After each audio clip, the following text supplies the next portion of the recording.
Jaya Radha Madhava Kunjali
Hare Rama, Hare Rama, Rama Rama, Hare Hare, Hare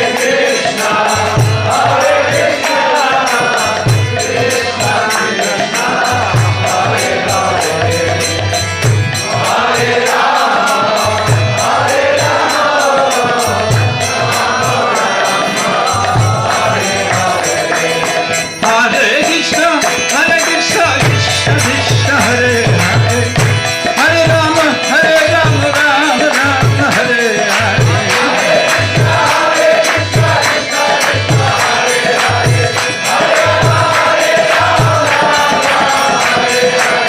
Hare Krishna, Hare Krishna, Krishna Krishna, Hare Hare, Hare Rama, Rama Rama, Hare Hare.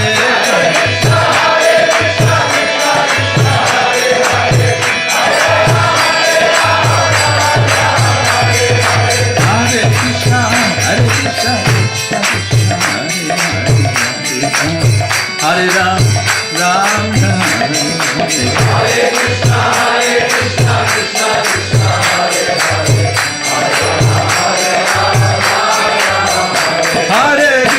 Hare Krishna, Krishna Krishna, Hare Hare, Hare Rama, Rama Rama, Hare Hare.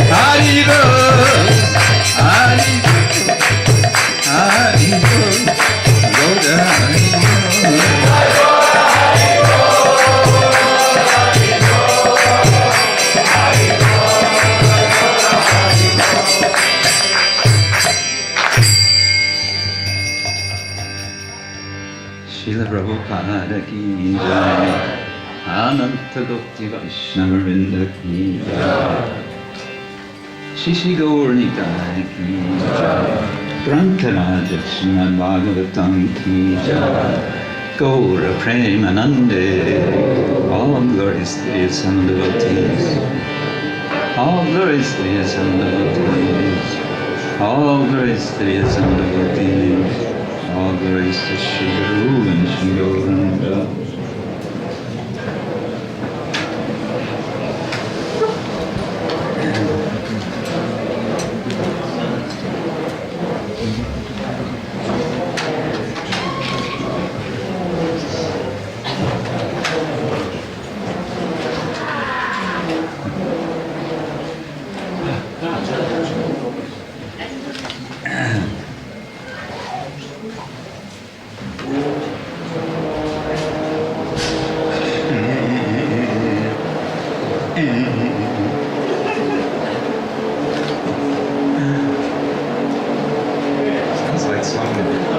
Sounds like they're doing some dental drilling on an elephant.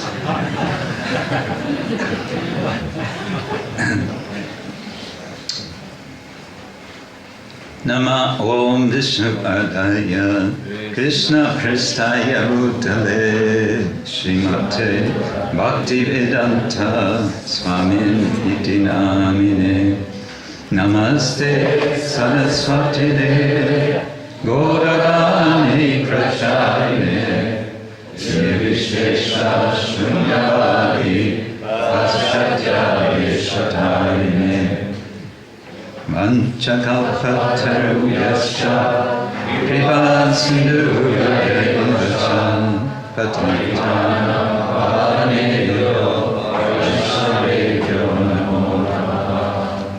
Hey Krishna Karuna Sindhu Dīnabandhu Jagatpate Gopesha Gopika Kanta Radha Kanta Namostute Tapta Kanchana Gaurāṅgi Radhe Vrindavaneshwari Vrishabhanusute Devi Pranamami Haripriye Jaya Shri Krishna Chaitanya Prabhu Nityananda Shri Advaita Gadadhara Shivasari Gaura Bhaktarinda Hare Krishna Krishna Krishna Hare Hare Hare Rama Rama Rama Hare Hare. Om Namo Bhagavate Vasudevaya. Om Namo Bhagavate Vasudevaya. Om Namo Bhagavate Vasudevaya. Om Namo Bhagavate Vasudevaya. Om Namo Bhagavate Vasudevaya. Om Namo Bhagavate Vasudevaya. Narayanam namaskritya Naram chaiva narottamam Deving Saraswating Vyasa Tato Jayamudiraye Nashta Prayesha Vavadreshu Nityam Bhagavata Sevaya Bhagavati Uttama Shloke Bhaktir Bhavati Naishtiki.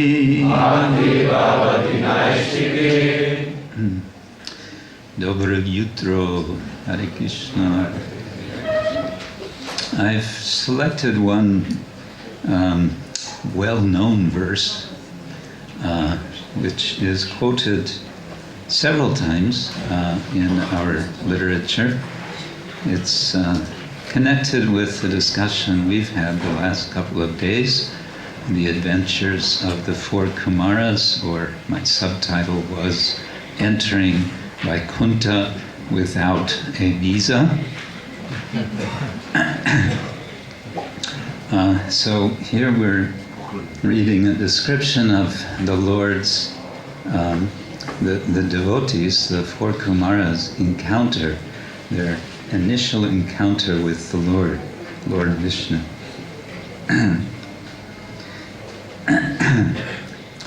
Tasyāravinda-nayanasya pada-aravinda.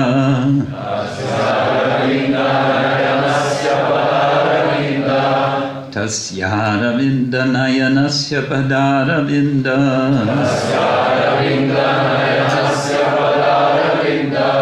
Kiñjalka-miśra-tulasī-makaranda-vāyuḥ. Kiñjalka-miśra-tulasī-makaranda-vāyuḥ. Antar-gataḥ sva-vivareṇa cakāra teṣāṁ. Antar-gataḥ sva-vivareṇa cakāra teṣāṁ.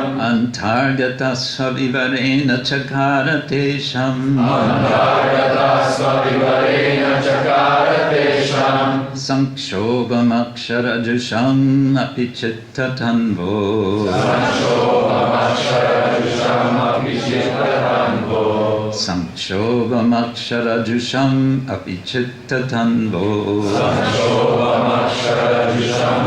citta-tanvoḥ. Tasyāravinda-nayanasya pada-aravinda. Tasyāravinda-nayanasya pada-aravinda.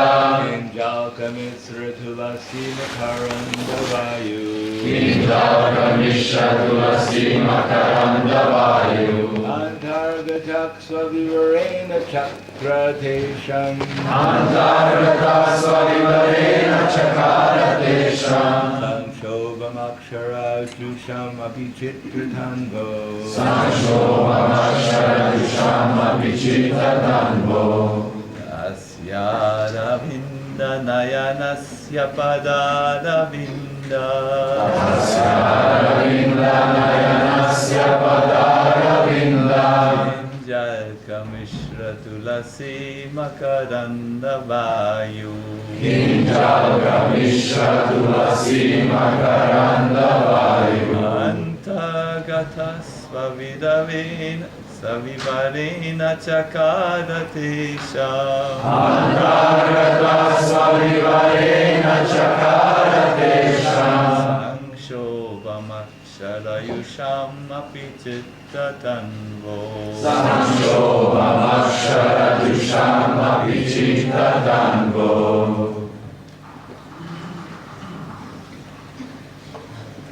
This is a very nice verse to memorize. And Prabhupada once said, if we chant together the verse 10 times, we will memorize it. Shall we do that? Okay, so I've done it twice, and then we've had 2 more, that's 4 more. That's 4, so who's next? Ladies, how about we have some ladies? There can be more men, we don't have to have this hard and fast. 1 more, yeah. Yes? No? tasyāravinda-nayanasya pada-aravinda. tasyāravinda-nayanasya pada-aravinda.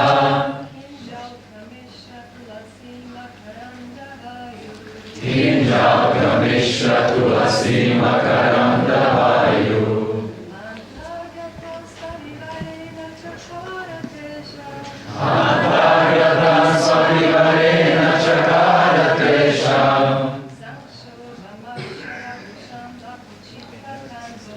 saṅkṣobham saṅkṣobham api citta-tanvoḥ.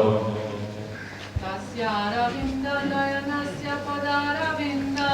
tasyāravinda-nayanasya pada-aravinda. kiñjalka-miśra-tulasī-makaranda-vāyuḥ.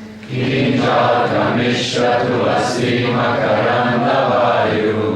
antar-gataḥ sva-vivareṇa cakāra-teṣāṁ. antar-gataḥ sva-vivareṇa cakāra-teṣāṁ. saṅkṣobham akṣara-juṣām api citta-tanvoḥ. saṅkṣobham akṣara-juṣām api citta-tanvoḥ. tasyāravinda-nayanasya pada-aravinda. tasyāravinda-nayanasya pada-aravinda. kiñjalka-miśra-tulasī-makaranda-vāyuḥ. kiñjalka-miśra-tulasī-makaranda-vāyuḥ. antar-gataḥ sva-vivareṇa cakāra-teṣāṁ. antar-gataḥ sva-vivareṇa cakāra-teṣāṁ. saṅkṣobham akṣara-juṣām api citta-tanvoḥ. saṅkṣobham akṣara-juṣām api citta-tanvoḥ. Some more gents. tasyāravinda-nayanasya pada-aravinda. tasyāravinda-nayanasya pada-aravinda. kiñjalka-miśra-tulasī-makaranda-vāyuḥ. kiñjalka-miśra-tulasī-makaranda-vāyuḥ. antar-gataḥ sva-vivareṇa cakāra-teṣāṁ. antar-gataḥ sva-vivareṇa cakāra-teṣāṁ. saṅkṣobham akṣara-juṣām api citta-tanvoḥ. saṅkṣobham akṣara-juṣām api citta-tanvoḥ. Okay, I think we have 2 more to get 10. tasyāravinda-nayanasya pada-aravinda. tasyāravinda-nayanasya pada-aravinda. kiñjalka-miśra-tulasī-makaranda-vāyuḥ. kiñjalka-miśra-tulasī-makaranda-vāyuḥ. antar-gataḥ sva-vivareṇa cakāra-teṣāṁ. antar-gataḥ sva-vivareṇa cakāra-teṣāṁ. saṅkṣobham akṣara-juṣām api citta-tanvoḥ. saṅkṣobham akṣara-juṣām api citta-tanvoḥ. tasyāravinda-nayanasya pada-aravinda. tasyāravinda-nayanasya pada-aravinda. kiñjalka-miśra-tulasī-makaranda-vāyuḥ. kiñjalka-miśra-tulasī-makaranda-vāyuḥ. antar-gataḥ sva-vivareṇa cakāra-teṣāṁ. antar-gataḥ sva-vivareṇa cakāra-teṣāṁ. saṅkṣobham akṣara-juṣām api citta-tanvoḥ. saṅkṣobham akṣara aksara-juṣām api citta-tanvoḥ. Okay, we got it. So you can all be reciting this verse for the rest of the day. All right, but what does it mean? Tasya, of him. Aravinda-nayanasya, of the lotus-eyed Lord. Pada-aravinda, of the lotus feet. Kiñjalka, with saffron.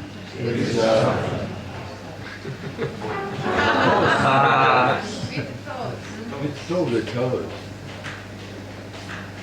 Huh? With the toes. With the toes. We have the different. This is Veda-based before 78 edited. I just Okay. Kiñjalka does not mean with the toes. I'm sorry. And it also actually doesn't mean with saffron. But I may talk about that later. Mishra, mixed. Mixed, yes. Tulasī, the tulasī leaves. Hopefully it says that. Makaranda, fragrance. Vāyuḥ, breeze. Antar-gataḥ, entered within. Sva-vivareṇa, through their nostrils. Cakāra, made. Teṣāṁ, of the Kumāras. Saṅkṣobham, agitation for change. Akṣara-juṣām, attached to impersonal Brahman realization. Api, even though.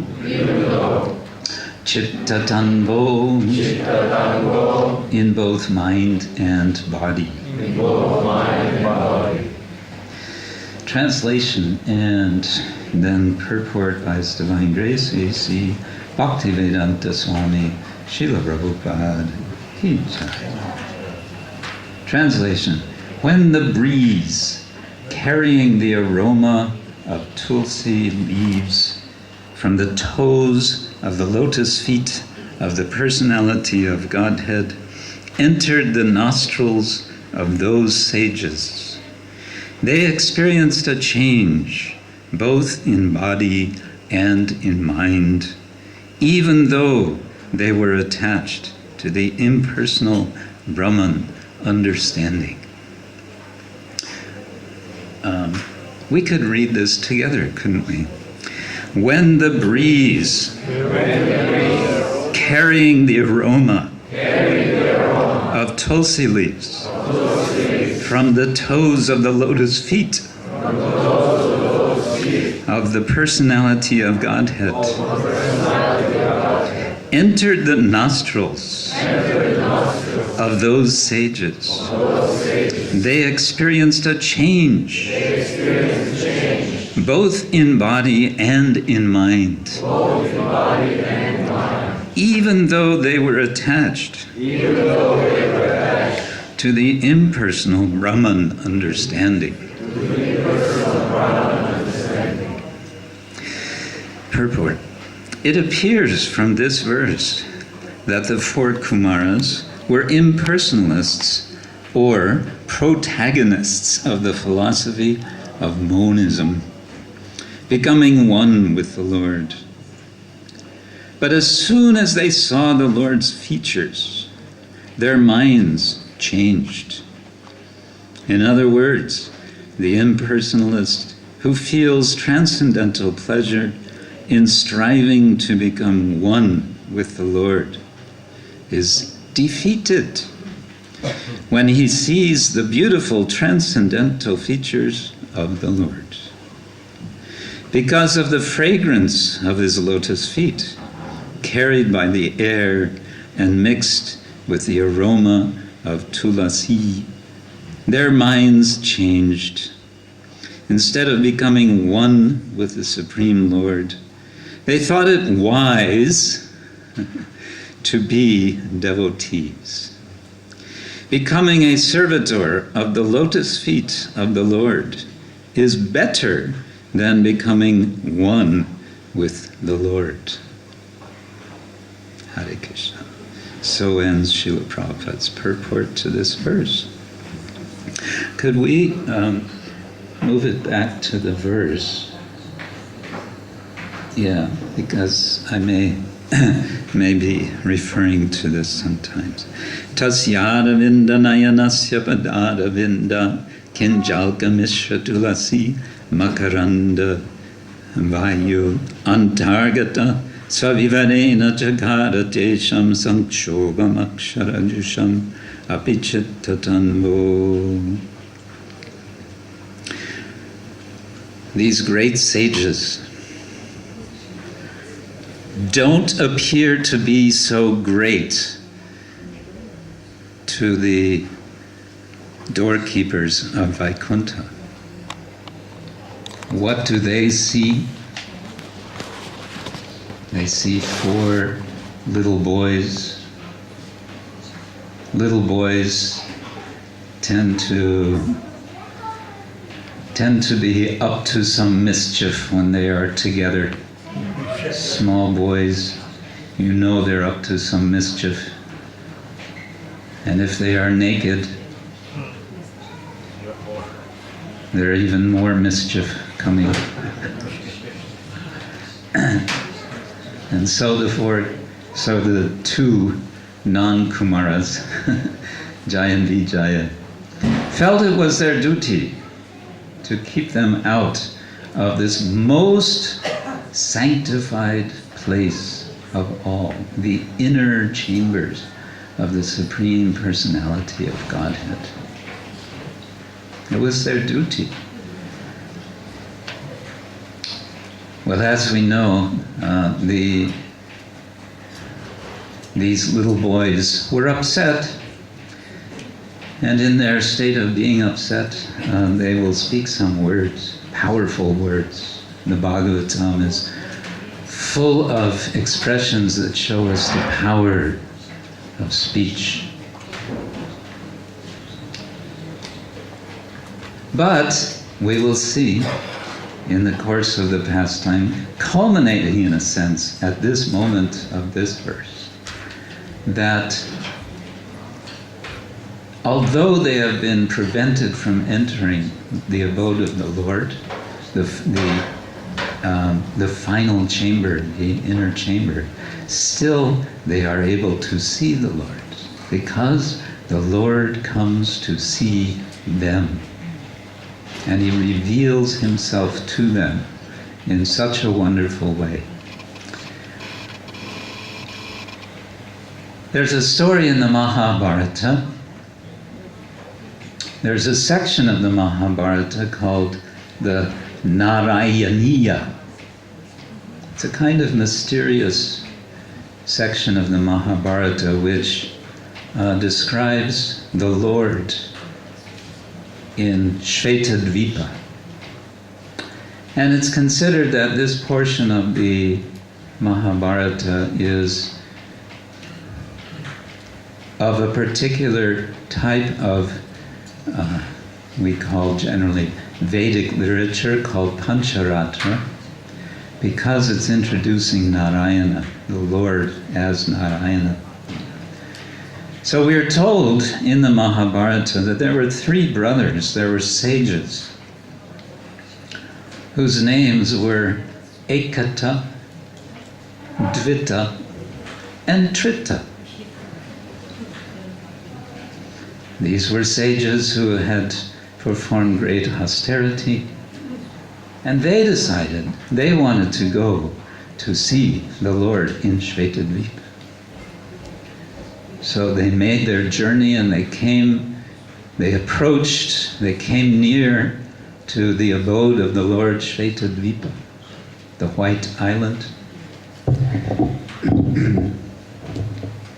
And what did they see? They saw there a great effulgence, a brilliant effulgence.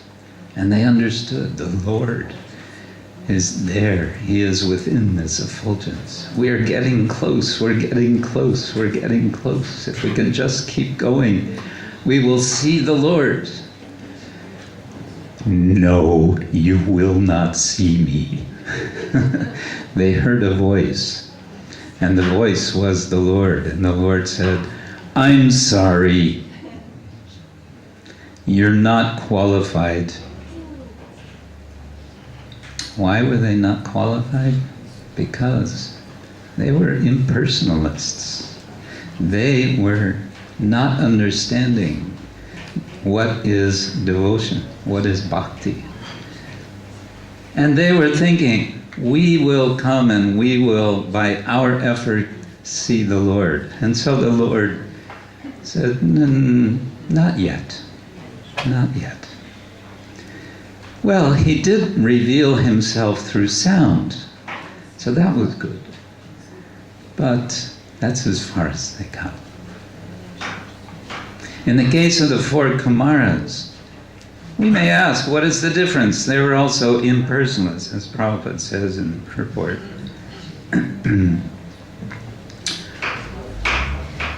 They were impersonalists, and according to Dhruva Maharaj, they had performed austerities for many lifetimes to become qualified to approach the Lord.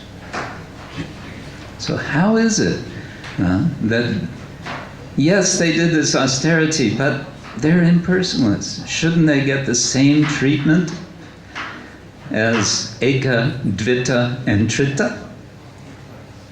Something about the four Kumāras made them qualified to see the Lord.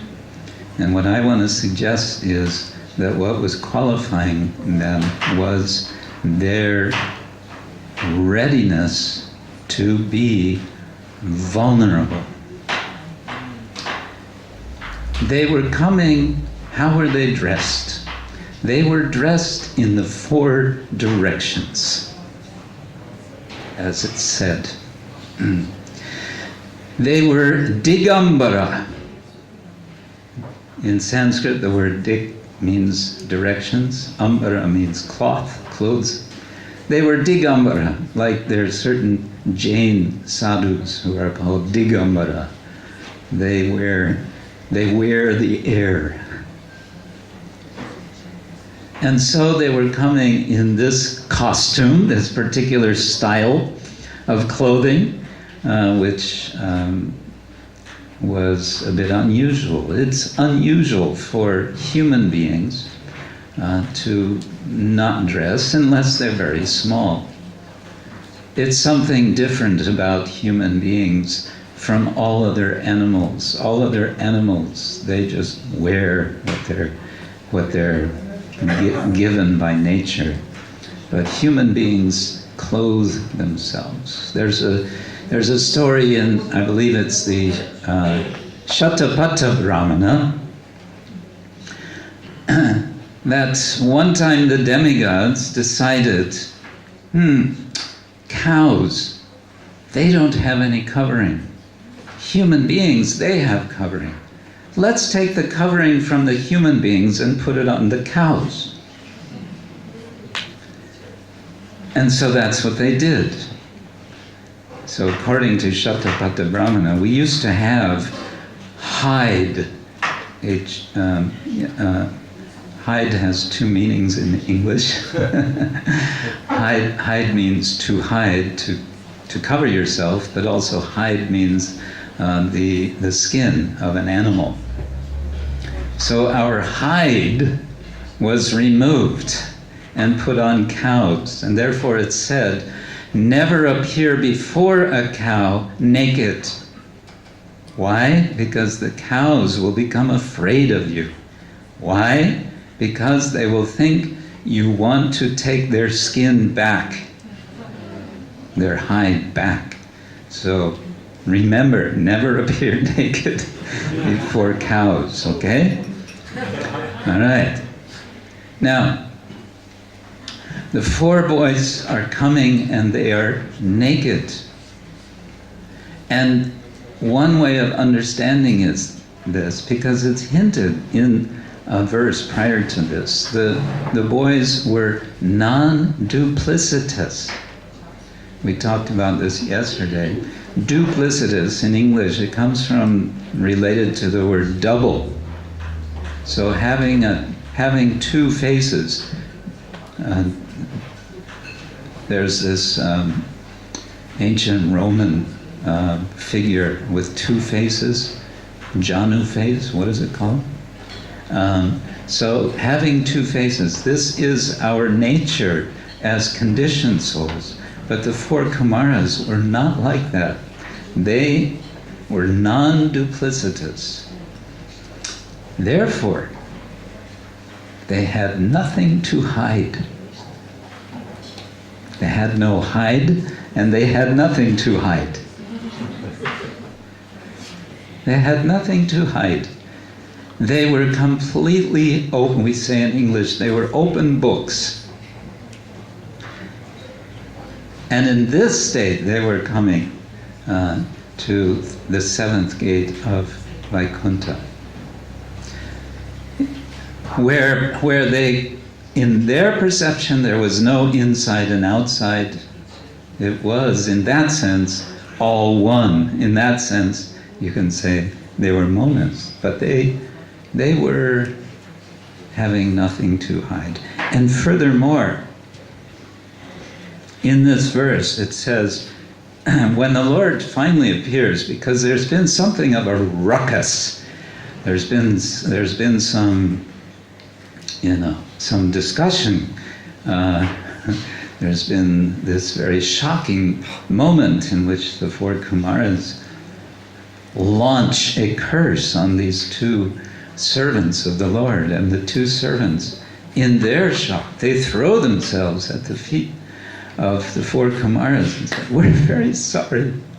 We made a mistake. So something's going on. What's going on? What's going on?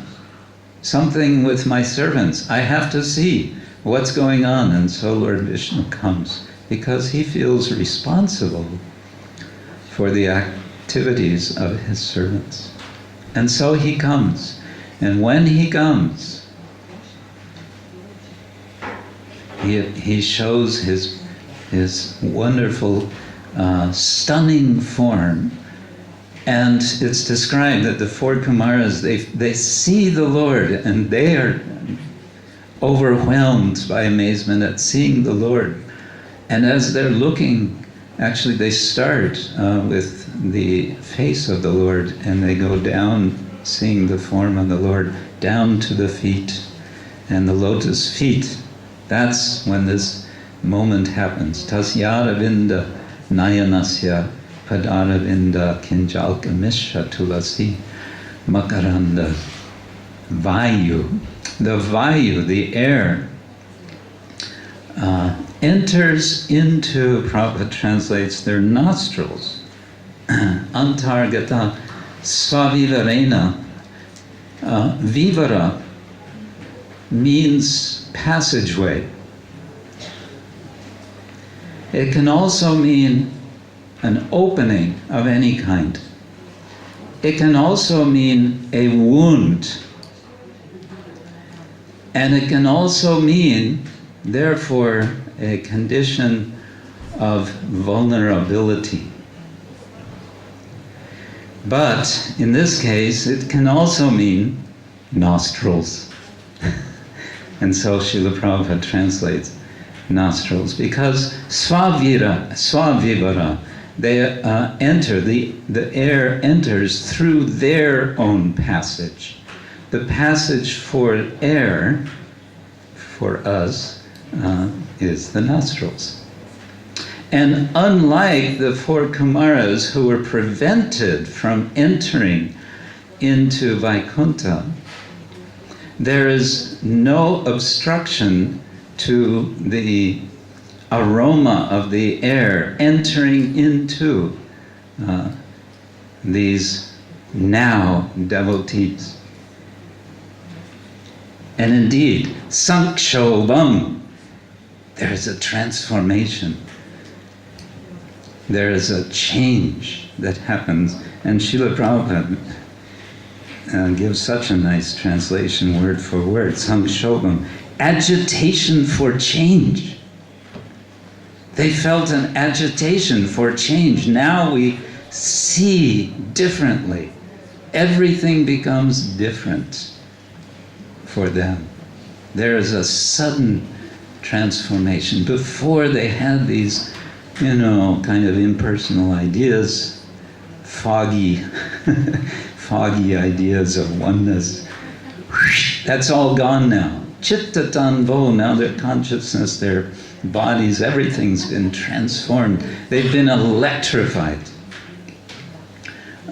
by the mixture, mishra, of the kiñjalka, which means the filaments of the lotus, and the tulsi. Now this is significant also. Tulasī,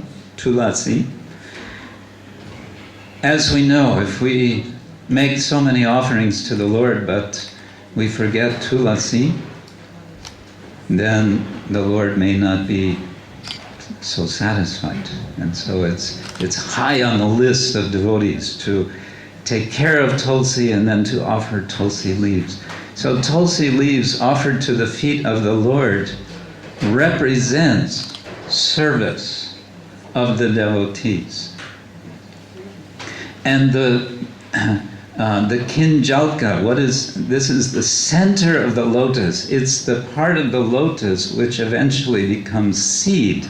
It is the seed of potentiality out of the lotus feet of the Lord. There is the potential of unlimited expanding bliss of Krishna consciousness when combined with service to the lotus feet.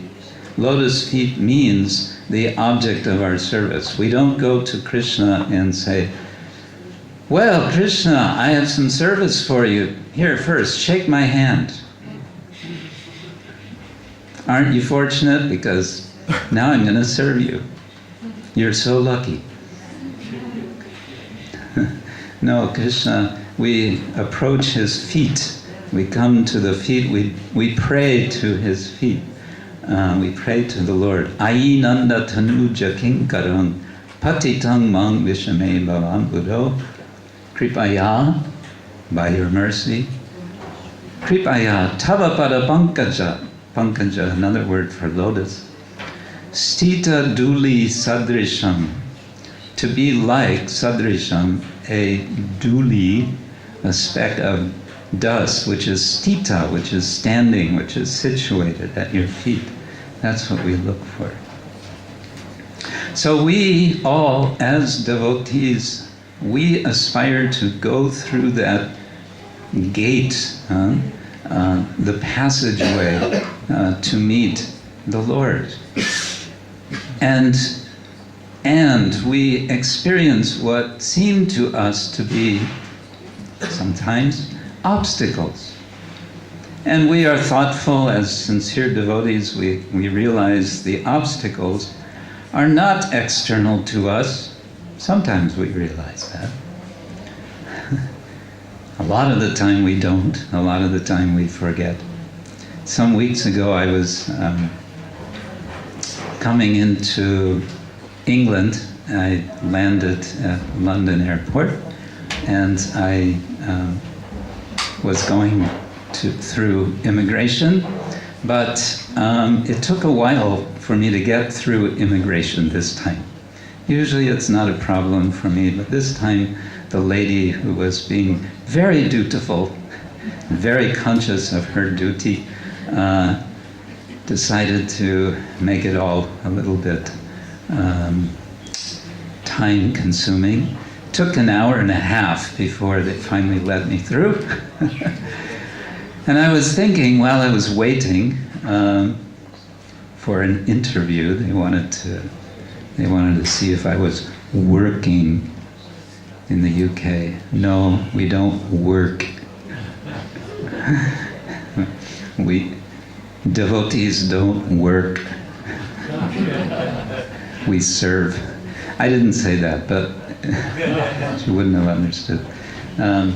While I was waiting, I was thinking, because in a few days what's coming up, Jagannath Ratha Yatra in London.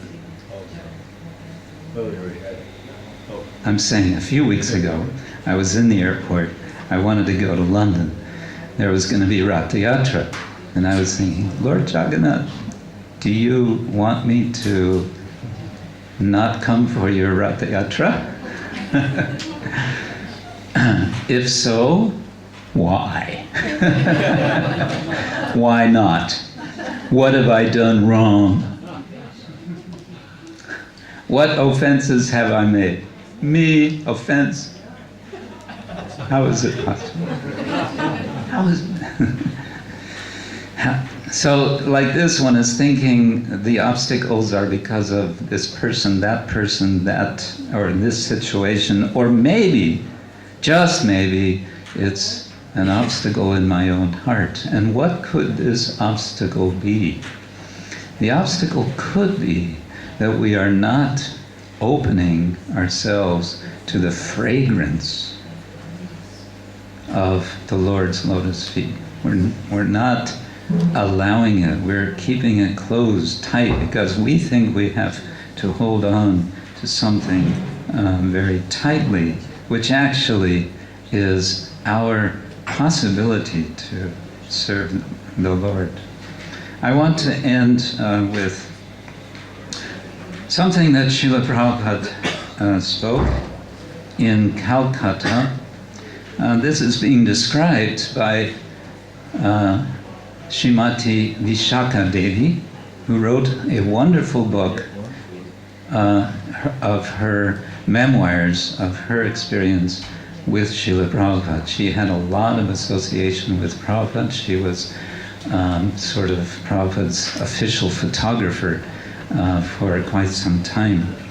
And in this book she tells in wonderful ways, in very candid ways, and in this way, I would say she shows her vulnerability about all of the doubts that she had about Krishna consciousness as she was becoming more and more involved, sort of despite herself. She was in Calcutta with the devotees in the temple with her husband, Yadu Mahaprabhu, and they had agreed. They were not committed to being devotees, but they'd been with the devotees and they had committed to produce, what was it, a Vyasa Puja book, or some sort of book of, I think it was a Vyasa Puja book. But while they were there, Vishaka noticed, she couldn't help but notice, that devotees in the Calcutta temple were fighting with each other. They were arguing, sometimes yelling, and it was a very, very unpleasant atmosphere.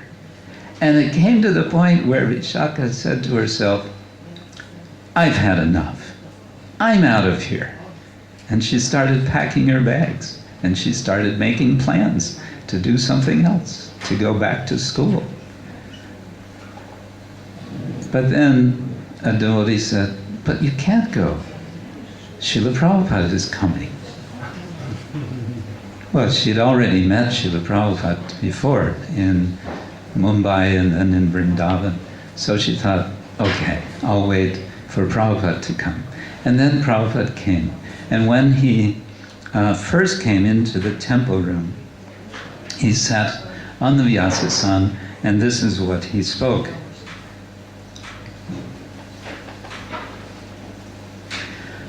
He gave a definition of a clean heart. This is how she describes what he's saying. Do you want to hear Prabhupada's definition of a clean heart? Yes. Yes? No, we don't need that. We already have clean heart, right? Okay. There is no more such consciousness that I am this, I am that. The only consciousness is that I am Krishna's. This is a mantra. I am Krishna's. Yasam Krishna. Krishna. Krishnin. Yasam Krishnin. Yeah. Yasam Krishnin.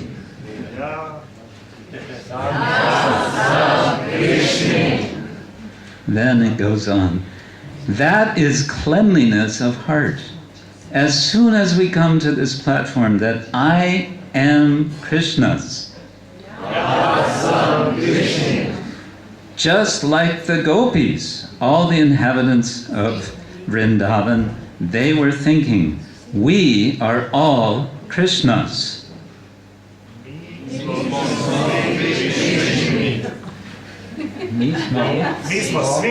Mismosmi Krishnin. Krishninin.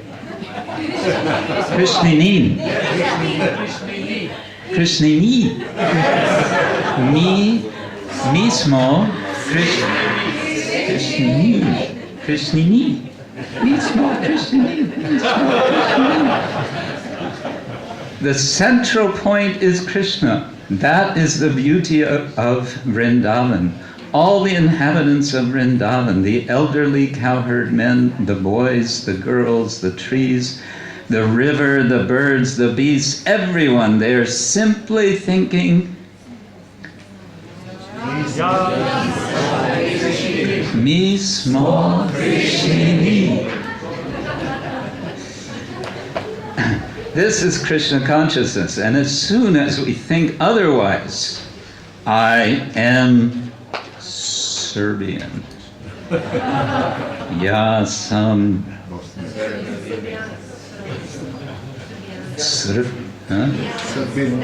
Subyana.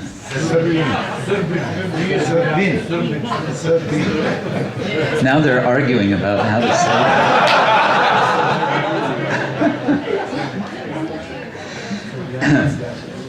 Okay, Prabhupada said, and as soon as we think otherwise, I am Indian, I am American, I am this, I am that, that is material consciousness.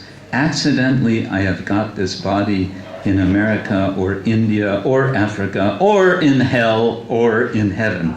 That is accidental. Or by my karma, but actually, I'm not this body. So that's Prabhupada's definition of clean heart. She goes on, Vishaka Mataji goes on to tell how later then Prabhupada called all the devotees in to his room, and they all sat down and Prabhupada spoke to them, and they had a sense he wants to address the problem, which was everyone's fighting. But he didn't say anything about that. All he did was preach. We are not these bodies. We have a mission. We have a wonderful mission of Krishna consciousness. And Vishaka noticed that step by step, her consciousness was getting higher and higher and higher, and it was going beyond all of the trouble that was going on in the temple. And all the devotees were feeling that as well. And Prabhupada told at that time something of his own experience. How he came alone to New York, how he was living, he had rented an office at one time on 72nd Street. This is kind of upper Manhattan, small room, and there he had his typewriter, and there he had his tape recorder, and there he would sit and he would record, he would chant, and he would eat one meal per day, which was difficult to arrange. He had to do all of this himself. With this one meal a day, he said he would sometimes experience what he called night starvation. He would feel hungry at night. And this is the winter of 1965, 1966. It was the coldest winter in New York since 40 years. And Prabhupada was coming from Vrindavan. And on top of this, what happens one day, he comes back to his place. It's his office, it's also his home. He's sleeping in his office. What does he find? He's been robbed. His typewriter's been taken, his tape recorder's been taken. Did he give up? He didn't give up. He just kept going. And so he told about this to the devotees in Calcutta. And when this, when he told about this to them, suddenly they could all feel that they are coming beyond all of the obstacles.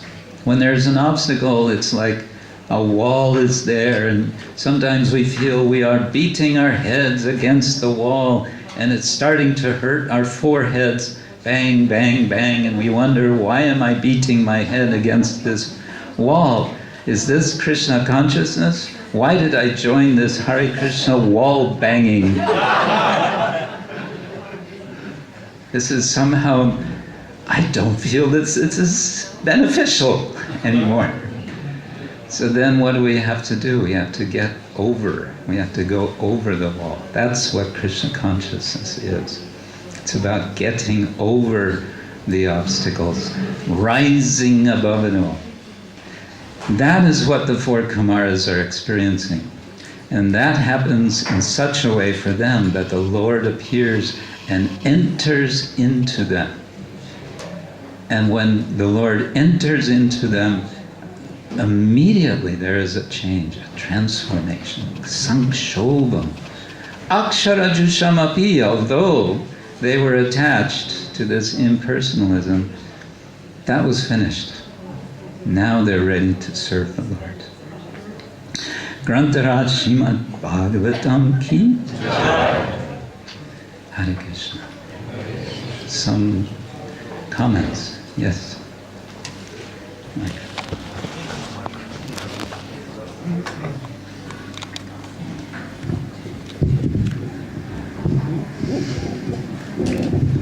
Without knowing the whole story, one may wonder what was the fault of the gatekeepers for stopping impersonalists. Yeah. Of course, there's a little bit more to the story, but still, it would seem that they did their duty and they got cursed for it. Yes. There's disagreement, not disagreement, but there are different opinions among the acharyas. Vallabhacharya says that the four Kumāras were not qualified to go through the seventh gate. They were qualified to go through 6 gates without hindrance because of, he makes an interesting sort of connection between the 6 gates and the 6 opulences of the Lord, that in effect they are granted each of these 6 opulences, but they don't have bhakti, and therefore they can't go through the last gate. But Vallabha also says the fault of Jaya and Vijaya is pride. They have some pride, and there's a sense of that from their description. They have flared nostrils, and they're thinking, who are these? The other fault, which I think it's Sridhar Swami mentions, is just that it's their fault or their mistake is that they are stopping, they are obstructing Brahmins. We talked about this yesterday. How could they know that they're Brahmins? They probably wouldn't have Brahmin threads. But there's a painting BBT painting, which they all have Brahman threads. In any case, that was a mistake, and Vishnu says that they have made this mistake, and I feel responsible. In effect, Vishnu says I am responsible because they are my servants. So that's part of. Well, because the other part of the story is that Lord Narayana was taking rest. He told the gatekeepers, don't let anyone in. And the Lakshmi left Vaikuntha and she was coming back. Well, that was a previous time, but yes. And then they wouldn't let Lakshmi come in, and then she cursed them. Yeah. So it seems that the poor Kumāras' curse was probably mixed up with Lakshmi's curse. It was. We talked about that yesterday also. Apparently it was a previous time that, yeah. And it's kind of there's some humor here, that, Lakshmi, she's the eternal consort of the Lord, and she's being kept outside. What is this? And you can imagine her annoyance. So she said, in effect she says, you're going to hear about this. There's going to be trouble. And that's the trouble. Yes. Yeah. Maharaj, did you want to say something? I don't know how bright it is. I'm very grateful to you for mentioning this Calcutta thing. And I remember once His Holiness Giriraj Maharaj was there in the crowd when Prabhupada addressed the devotees privately, and they all thought, well, he's now going to sort out the specific trouble of this devotee fighting with that devotee. But Prabhupada just preached to them and lifted them up, and then he said, do you think it was easy for me? He used the sentence, and then he explained what you have said. Now you interpreted this, or you said this, Prabhupada raising the consciousness was his solution to the trouble. And I obviously we are here in the southeastern European lands where there is hot arguments always, and we have at the moment a hot argument in the place where we sit with the owner of the personality. Really, I could see he's ready to kill us for something which I thought was a reasonable transaction with him. They are a little bit more hot and more spicy here, the mentality. And now I want to ask you, because you are a professor, I will raise now an argument by Karl Rahner.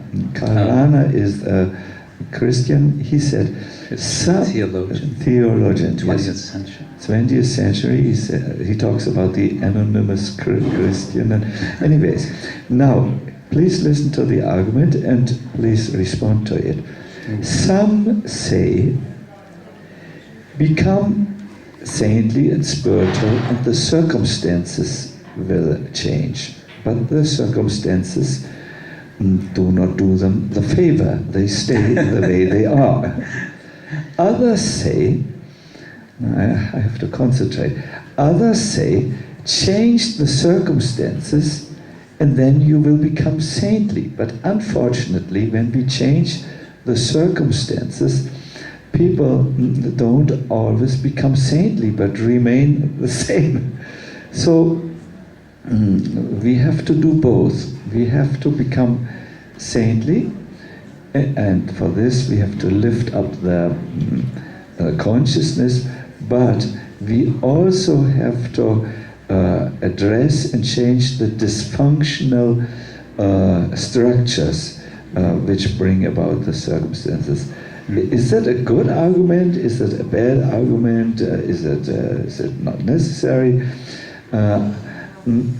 this incident of Prabhupada going to Calcutta and just preaching, it's Yamuna writes about it, Giriraj Maharaj remembers it. It's a very important thing and moment in ISKCON. You have identified a very, very important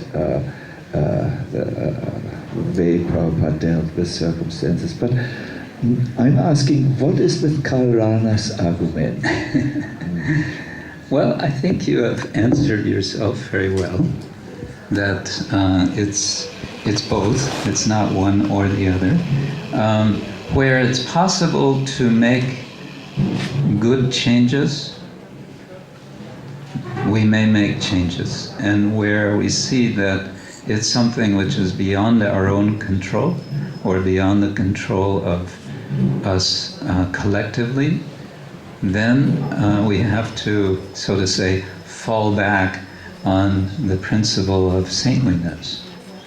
And I think the key is in this extremely difficult, actually, definition of saint, of sadhu, that we have from Lord Kapila, titiksha karanika, suhrida sarvadehinam, ajata shatrava shanta. Ajata shatrava. Ajata shatra means one whose enemy is not born, literally. One who has no enemies. So even someone thinks he or she is my enemy, to kind of persist in the conviction, this person is not my enemy. That is very powerful, and that can, move mountains in a way which we may not see how it can happen. And it may not happen immediately, it may happen after some time. As I remember, Vishaka Devi says that the way Srila Prabhupada spoke in this episode, it was like he was placing a frame around the situation so that they could now see clearly what is the actual what's the actual situation. They were, disoriented by a false frame, by the wrong notion of what is the frame. He reset the frame, and then within that frame it would be possible to act, to change. As you say, structural change sometimes is necessary. And that's important to recognize. And humility may be to be active, to be forceful, to make a change where it's possible. But the trick is to know when I can do something, say something, be active as this saṅkṣobham. What was it? Moved to change. That's turned off now. Agitation for change. Agitation, thank you. Yes, agitation for change. So being ready to make an initiative when our initiative can be of use, of help. When to know to do that, and when to step back and say, okay, Krishna, please reveal your plan. That's how I would put it. But it's an interesting subject. It's now 9 o'clock. I think we should end. Thank you all so much for your kind participation, attention, and I wish you all a wonderful day. I want to, one thing say, is I've been told at 1 o'clock today especially, I urge you all to come and hear from our godbrother Prabhujaka Prabhu. He is here. Is he here? He's hiding. There you are. He's very humbly sitting in the back. He's going to tell of his experiences preaching here in the former, as we say, Yugoslavia. He's one of the pioneers. The reason you are all here is because of him.